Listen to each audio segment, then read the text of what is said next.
So hello everyone, स्वागत है आप सभी बच्चों का इजी प्रेप पर। एक बार फिर से उम्मीद कर रहे हैं आप सबकी तैयारी बहुत ही जबरदस्त चल रही होगी।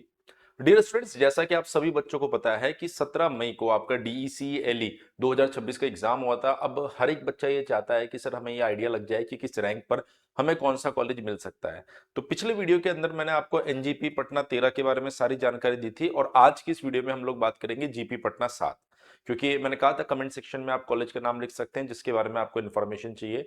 तो जीपी पटना 7 के बारे में सबसे ज्यादा कमेंट देखने को मिले, इस वजह से हमने इसी कॉलेज के बारे में यहाँ पर डिस्कशन करने का प्लान किया है। तो आप देख सकते हैं यहाँ पर अगर हम लोग बात करें इस कॉलेज में इलेक्ट्रिकल ब्रांच के लिए, सबसे पहले तो इलेक्ट्रिकल ब्रांच के पॉइंट ऑफ व्यू से अगर आप देखेंगे तो यूआर कैटेगरी में 86 से 211 रैंक तक, ये यूआर का है, ध्यान रखिएगा। ये जनरल रैंक है, 211 जनरल रैंक तक अगर आप देख रहे हैं फर्स्ट सीट अलॉटमेंट के अंदर गया है तो ये लगभग लगभग आपके पास में 320 रैंक तक जा सकता है सेकंड सीट अलॉटमेंट के अंदर। तो अगर आपका रैंक जनरल में 320 तक है तो ये सीट आपको कंफर्म मिल जाएगी। अगर आप एससी कैटेगरी से है तो एससी में ये 58 तक गया है तो आप देख सकते हैं सेकंड राउंड सीट अलॉटमेंट में ये 100 तक जा सकता है, ये कैटेगरी रैंक है। आरसीजी में 52 तक गया है, ये भी 100 तक जा सकता है। ये 33 तक है, ये आप 70 तक मान सकते हैं। ये 128 तक है, ये लगभग 160 तक आपके पास में जा सकता है। तो ये सिनेरियो है इलेक्ट्रिकल का, general category as well as आप देख सकते हैं जो भी कैटेगरी रैंक है। अगर आप इलेक्ट्रॉनिक्स में जाएं तो देखिए यहाँ पर यूआर 1099 तक गया है तो आप देखेंगे सेकंड राउंड तक ये 1400 तक भी जा सकता है। वहीं अगर आप बीसी कैटेगरी की बात करेंगे तो एक ही सीट है जो 89 पर गई है, अनप्रिडिक्टेबल। अगर आप टॉप 100 में हो, कैटेगरी रैंक का वो ध्यान रखना, तो आप इस सीट को फिल कर सकते हो। अगर आरसीजी की बात करेंगे तो एक ही सीट है 375 पे गई है, ये अनप्रिडिक्टेबल है। अगर आरसीजी रैंक 200 ने इसमें इंटरेस्ट दिखा दिया होता तो ये 200 तक चला जाता, 375 बहुत आगे तक गया। हो सकता है अगर 500 रैंक तक कोई बच्चा इंटरेस्ट नहीं दिखाए तो 550 पर भी ये जा सकता है। ईडब्ल्यूएस कैटेगरी 160 तक गया, लगभग यहीं तक जाएगा, इससे ज्यादा दूर नहीं जाता है। ईबीसी कैटेगरी में आप देखिए 592 तक गया है, लगभग यहीं तक जाएगा, ज्यादा से ज्यादा 650 मान के चलिए, इसके बाहर ये नहीं जाएगा। और बीसी कैटेगरी में भी ये 500 तक ही जाएगा, इसके बाहर नहीं जाएगा, ज्यादा से ज्यादा 550 तक आप इसको देख सकते हैं। तो अगर आपकी रैंक इस कैटेगरी के अकॉर्डिंग आ रही है तो आप थोड़ा सा ये आइडिया लगा सकते हैं कि हमें जीपी पटना 7 मिल सकता है। अब सर, जो मोस्ट अवेटेड ब्रांच है, ज्यादातर बच्चे सिविल के बारे में काफी चर्चा करते हैं, तो सिविल को देख सकते हैं। जो यूआर है वो 28 तक खत्म हो गया, 28 तक खत्म हो गया तो आप 40 से दूर जाने की सोचिए मत, सेकंड राउंड सीट अलॉटमेंट के अंदर 40 तक ही जाएगा।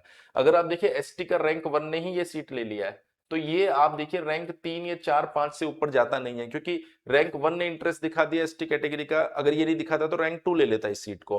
वही अगर आप एससी में देखोगे तो रैंक 11 तक गया है, ये 15 के बाहर नहीं जाएगा। अगर आप ईडब्ल्यूएस में देखो तो 16 तक गया है, 16 तक ही जाएगा, इसके बाहर नहीं जाएगा। ईबीसी देखो 14 तक गया है, मुझे नहीं लगता 15 के बाहर इसको जाना चाहिए। डीक्यू कैटेगरी में 7 है, मतलब 8 9 के बाहर ये नहीं जाएगा। तो अगर आपकी कैटेगरी रैंक लगभग कुछ ऐसी आ रही है तो आप सिविल जीपी पटना 7 में इंटरेस्ट दिखा सकते हैं। वही अगर आप बात करें सीएससी तो ये 365 तक गया है, लगभग 450 तक ये जाएगा सेकंड राउंड में। अगर आप एससी में देखेंगे तो 159 तक गया है, लगभग 200 तक ये जाएगा, कैटेगरी रैंक है ये ध्यान रखना। सीएससी में अगर ये देखिए 55 तक गया है, ये आपके पास 90 तक जा सकता है। 182 तक गया है ईबीसी, ये 220 तक आपके पास जा सकता है। और 205 पर गया है बीसी, ये भी लगभग आपको 230 तक जाता हुआ दिखाई देगा। ये सीएससी की पोजीशन में बता रहा हूं जीपी पटना 7 के अंदर। वहीं अगर हम लोग बात करें यहां पर मैकेनिकल इंजीनियरिंग, तो मैकेनिकल इंजीनियरिंग में देखिए ये 478 तक गया है, तो 600 तक आप इसको प्रिडिक्ट कर सकते हैं मैकेनिकल यूआर कैटेगरी में। अगर कैटेगरी रैंक की बात करें तो मैकेनिकल इंजीनियरिंग 111 रैंक तक ये गया है, और अगर आप एससी कैटेगरी में 130 रैंक तक है तो आप इसके बारे में सोच सकते हैं। ईडब्ल्यूएस में 70 तक गया है, ये 85 तक आप सोच सकते हैं। ये 262 तक गया है, 300 तक आप सोच सकते हैं ईबीसी के अंदर। बीसी में 228 तक गया है, 260 तक आप सोच सकते हैं। एससी के अंदर अब देखिए, अब ये प्रिंटिंग टेक्नोलॉजी आ गया जिसमें मतलब बहुत सी बार तो ऐसा होता है बच्चे इंटरेस्ट भी नहीं दिखाते, सीट्स खाली भी रह जाती है। तो एससी में देखो सिर्फ एक बच्चा है 227 वाला, ईडब्ल्यूएस में है 288 वाला। आप लोग भी भरोगे तो आपको भी मिल जाएगा, पर आप सोच समझ के लीजिएगा प्रिंटिंग टेक्नोलॉजी मुझे लेना है कि नहीं लेना। सेम फॉर टेक्सटाइल इंजीनियरिंग, एक ही बच्चा है 836 वाला, इधर 2 3 बच्चे हैं, 908 तक गया है। ये अगर आप भरोगे तो आपको मिल ही जाएगा, कोई दिक्कत वाली बात नहीं है, इसमें रैंक की चिंता करने की जरूरत नहीं है। क्लियर है? तो ये चीज ध्यान रखना है कि ये जब भी आप स्पेशलाइजेशन ले रहे हो प्रिंटिंग टेक्नोलॉजी और टेक्सटाइल इंजीनियरिंग, तो एक बार खुद से पूछ लेना कि मैं क्यों ले रहा हूं ये। क्योंकि बहुत सी बार बच्चे इसको ले लेते हैं, 2 साल पढ़ने के बाद हमें फोन करते हैं कि सर वो एसएससी जेई में मैं एलिजिबल हूं क्या। तो आप अपने आप से पूछिएगा कि आप ये ब्रांच ले क्यों रहे हो।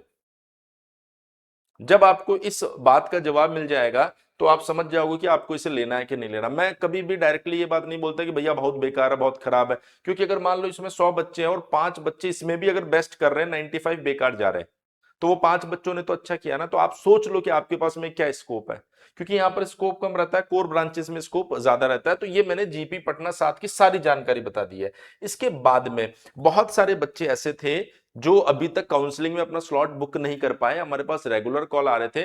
हमने इनिशियली 100 स्लॉट्स बुक करवाए थे आप लोगों से, लेकिन बहुत सारे बच्चे अभी भी रह गए, इसलिए हमने एडिशनल 100 स्लॉट यहां पर इंट्रोड्यूस करवाए हैं ताकि डबल टीम काम करके आप लोगों की काउंसलिंग करवा सके। क्योंकि किसी भी एग्जामिनेशन में अगर आप मॉडरेट परफॉर्म करके आए, अच्छा परफॉर्म करके आए, पुअर परफॉर्म करके आए, उसके बाद भी अगर आप सही काउंसलिंग करवा लेते हैं, भाई आप एक तो जाते हैं साइबर कैफे पे, अब साइबर कैफे वाले को क्या पता डीईसीएलई होता क्या है और बीसीसीएलई क्या होता है, बीसीसी क्या होता है, डीसीसी क्या होता है, तो कुछ नहीं पता। वो अपने हिसाब से कुछ भी भर देगा, फिर बाद में आप परेशान रहोगे कि सर अब मुझे मिला ही नहीं, सर मुझे जो चाहिए था वो नहीं मिला, सर मेरी रैंक इतनी अच्छी है, मेरे से खराब रैंक वालों को अच्छा मिल गया। वो इसी वजह से होता है जब आप प्रॉपर काउंसलिंग नहीं कर पाते हो। इस वजह से हम बच्चों को बोलते हैं आप साइबर कैफे को पैसा देने के बजाय हमारी टीम से काउंसलिंग करवा सकते हैं। सिर्फ 399 रुपए में पूरी काउंसलिंग यहां पर आप लोगों की जाएगी। ध्यान रखिएगा, ये काउंसलिंग स्लॉट्स जो बुक करने के लिए आपको करना क्या है, 7014639318 के ऊपर कॉल कर लेना है और आपको काउंसलिंग फीस सबमिट करवानी है। उसके बाद में आपका स्लॉट बुक हो जाएगा। ध्यान रखना, ये स्लॉट्स अभी ओपन है, रिजल्ट तक नहीं रहेंगे ये, क्योंकि लिमिटेड स्लॉट्स होते हैं। काउंसलिंग विंडो मिलता है, छोटा विंडो मिलता है, तो उसमें लिमिटेड बच्चों का ही हम काउंसलिंग कर पाते हैं। इसके अलावा जैसे ही आपको कॉलेज मिल जाएगा, आप अपनी प्रिपरेशन चालू कर देंगे, तो आपको पता होना चाहिए कि आपके सेमेस्टर की तैयारी भी इजी प्रैप एप्लीकेशन पर ही होती है, उत्कर्ष बैच के अंदर, जिसमें आपको डेडिकेटेड लाइव क्लासेस मिलेगी अकॉर्डिंग टू न्यू सिलेबस, उनकी रिकॉर्डिंग मिलेगी, पीडीएफ नोट्स मिलेगा, पीवाईक्यू करवाया जाएगा, एक्सपर्ट फैकल्टी टीम आपको पढ़ाने वाली है, वीवीआई क्वेश्चन देंगे, रेगुलर डाउट सेशन होगा, मोबाइल, टैबलेट और लैपटॉप का एक्सेस देंगे। इसमें अगर आप सिर्फ थर्ड सेमेस्टर का बैच लेते हैं तो ये बैच अभी ऑफर में आपको 1999 रुपए में मिलेगा, वैसे 2999 रुपए का बैच ये। अगर आप थर्ड प्लस फोर्थ लेते हैं, इसमें क्या होता है, अभी थर्ड का चलेगा, जब आप थर्ड सेमेस्टर में रहोगे, जैसे आप फोर्थ सेमेस्टर में आ जाओगे, इसमें ऑटोमेटिकली फोर्थ का कोर्स आ जाएगा। ये 4499 रुपए का बैच है, जो अभी ऑफर में आपको 3199 रुपए में मिल रहा है। अगर इस बैच को लेकर किसी तरह का कोई कंफ्यूजन आपको होता है तो ये हमारा हेल्पलाइन नंबर है 7014639318, इसके ऊपर आप कॉल कर सकते हैं। तो उम्मीद कर रहा हूं इस सेशन में आपको समझ में आया होगा जीपी पटना 7 में किस रैंक तक कौन सी ब्रांच जा रही है। अब नेक्स्ट आप किस कॉलेज के बारे में जानकारी चाहते हैं, आपको कमेंट सेक्शन में बताना है। साथ ही चैनल को सब्सक्राइब कर लेना है और अपने दोस्तों के साथ भी शेयर करना है, ताकि मैक्सिमम से मैक्सिमम बच्चों तक ये इंफॉर्मेशन जा सके। मिलते हैं आप सभी बच्चों से नेक्स्ट वीडियो में, तब तक के लिए बने रहिए इजी प्रेप के साथ। Thank you so much.